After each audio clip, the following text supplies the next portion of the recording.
அனைவருக்கும் வணக்கம். நம்ம ராஜேஸ்வா விலாகில் இன்றைக்கி என்ன பார்க்க போகிறோம்னா, இன்றைக்கி காலையில் வந்து தோசை. இன்றைக்கி வந்து செவ்வாய்க்கிழமை. தோசை ஊற்றி தக்காளி சட்னி வச்சேன். அதுக்கப்புறம் தேங்காய் சட்னி கொஞ்சம் போது அரைச்சேன். அதுக்கப்புறம் தோசை ஊற்றிக்கிட்டே இருக்கும்போது கடைசியாக மூணு பேருக்குள்ளே தான் சுட்டேன். அந்த 3வது ஆளுக்கு ஊற்றும் போதே சிலிண்டர் தீர்ந்து போச்சு. சிலிண்டர் வந்து சீக்கிரமாகவே தீர்ந்து போயிருக்கு பார்த்துக்கோங்க. இப்போ இவ்வளோ நாளைக்கு வரும்னு நமக்கு கணக்கு தெரியும்ல, ஆனால் முன்கூட்டியே தீர்ந்துருது. ஏன்னு வச்சுக்கோங்க, சிலிண்டர் கம்மியாக அடைக்காங்கன்னு நினைக்கிறேன். அதனால தான் நமக்கு வந்து சிலிண்டர் வந்து குறைய நாளைக்கு ஓடுது. திடீர்னு தீர்ந்து போச்சு, என்ன செய்யனே தெரியல.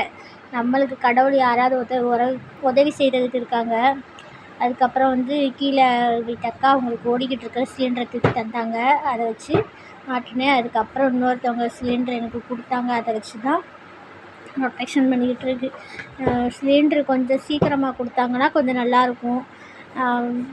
நாட்கள் இழுக்கிறனால யார்ட்டையாவது அப்படியே மாற்றி மாற்றி விட்டு போடுற மாதிரியே இருக்குது. ஏன்னா ஒரு சிலருக்குலாம் 1 மாதத்துக்குலாம் வராது. 20 நாள் ஓடும், 25 நாள் ஓடும். அவங்க கொடுக்குறதே 40 நாள் கழிச்சு தராங்க. அப்படிலாம் இருந்தால் பத்துமா? தயவுசெய்து சீக்கிரமாக சிலிண்டர் வந்து 25 நாளைக்கு ஒருக்காவது கொடுங்க ப்ளீஸ். அதுக்கப்புறம் நம்ம வயசானவங்களுக்குலாம் சாப்பாடு கொடுப்போம். நான் திரும்ப இதே சொல்கிறேன்னா சிலிண்டர் தட்டுப்பாடு இருக்கிறதுனால தான் சொல்கிறேன். இன்றைக்கி வந்து மத்தியானத்துக்கு சாம்பார் வச்சு பாவக்காய் பொரியல். இந்த கேக்கு வந்து என் ஃப்ரெண்டோட பொண்ணு செஞ்சது. அதில் ஒரு பீஸ் நேற்று என் மக சாப்பிட்டா, இன்னொரு பீஸ் இன்றைக்கி சாயங்காலம் வந்து சாப்பிடுவா. அதுக்கு தான் வச்சுருக்கு பத்திரமா. நல்லா செய்கிறா கேக்கு. ஆர்டரு என்னென்ன கேக் செஞ்சாலும் செய்வா.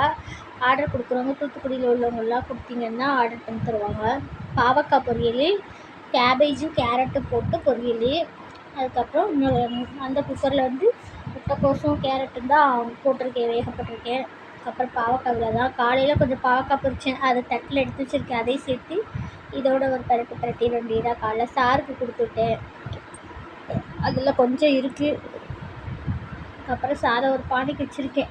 இன்றைக்கி ஆள்லாம் கொஞ்சம் குறையத்தான் இருக்காங்க. இப்போ மும்பைலாம் கிடையாது. அதான் எனக்கே ஒரு அளவுக்கு தெரியும் சிலிண்டரு காலி ஆகிறதுக்கு. இப்படிலாம் தீராது. இப்போ தான் டக்குன்னு தீர்ந்து போயிடுது.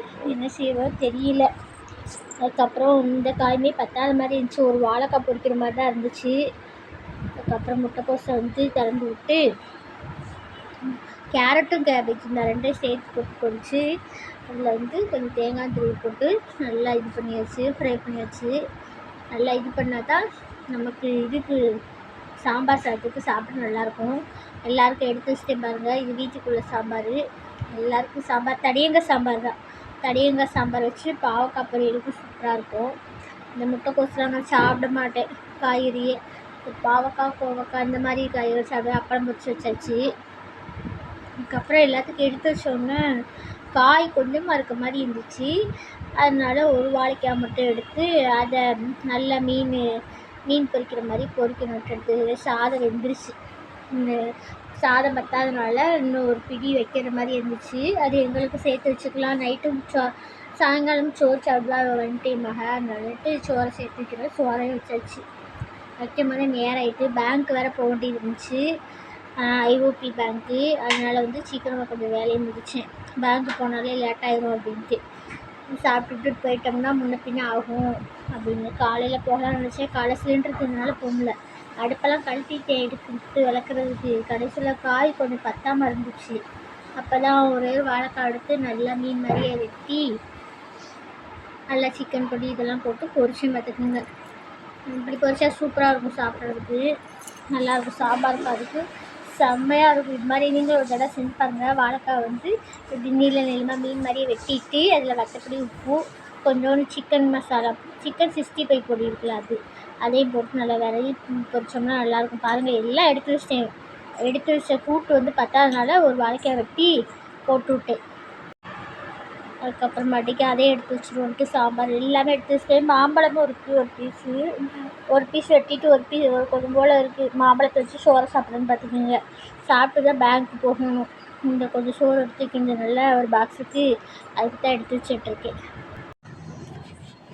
அதுக்கப்புறமாட்டிக்கு அதெல்லாம் எடுத்து வச்சுட்டு துணி வேறு இன்றைக்கி துவைக்கிறதுக்கு இருந்துச்சு. துணியை வந்து ஸ்கூல் விட்டு வந்த உடனே யூனிஃபார்மே சேர்த்து போடணுன்ட்டு எடுத்து வச்சேன். இது நிறைய சாதம் வச்சா தான் பத்தவங்க 3 இருக்கும்.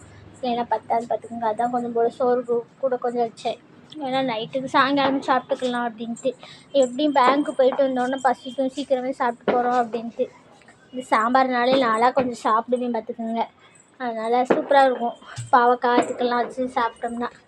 அப்புறம் அதுக்கப்புறமா கோயிலுக்கு வேறு போக வேண்டியது இருந்துச்சு. போய்கிட்டே தட்டிக்கிட்டே இருந்துச்சு. இந்த கோயிலுக்கு, அது என்ன கோயிலுக்கு, மாரியம்மன், தெப்பக்குளம் மாரியம்மன் கோயிலுக்கு போகணும் அப்படின்ட்டு. சீக்கிரமாக அன்றைக்கி வேலையெல்லாம் முடிக்கணும்னா முடிச்சுட்டே இருக்கேன். இந்த வேலையெல்லாம் முடிக்கும்போது மணி 12:30. ஒரு முட்டைக்கோஸு கேரட்டு சேர்த்து ஒரு பாக்ஸில் வாழைக்காய் பொரியல், பாவக்காய் பொரியல் 3 பாக்ஸ்லேயும் 3 வச்சாச்சு. தயிரை போட்டு அடித்து வச்சேங்க. அது மேலே தண்ணியாக இன்றைக்கி திறந்து பார்க்கும்போது கெட்டியாக இருந்தாலும் ஊற்றி சாப்பிட முடியும். அடிச்சுட்டு நல்லா மிக்சியில் போட்டு அடிச்சுன்னா அப்படி வச்சேன். இந்த வெள்ளையாக இருக்குது பார்த்தீங்களா, அதை அடிக்கும்போது அப்படி வந்துட்டு தண்ணி ஊற்றி கலக்கும் போது இதில் வாழைக்காய் வச்சு மூடிட வேண்டியது தான்.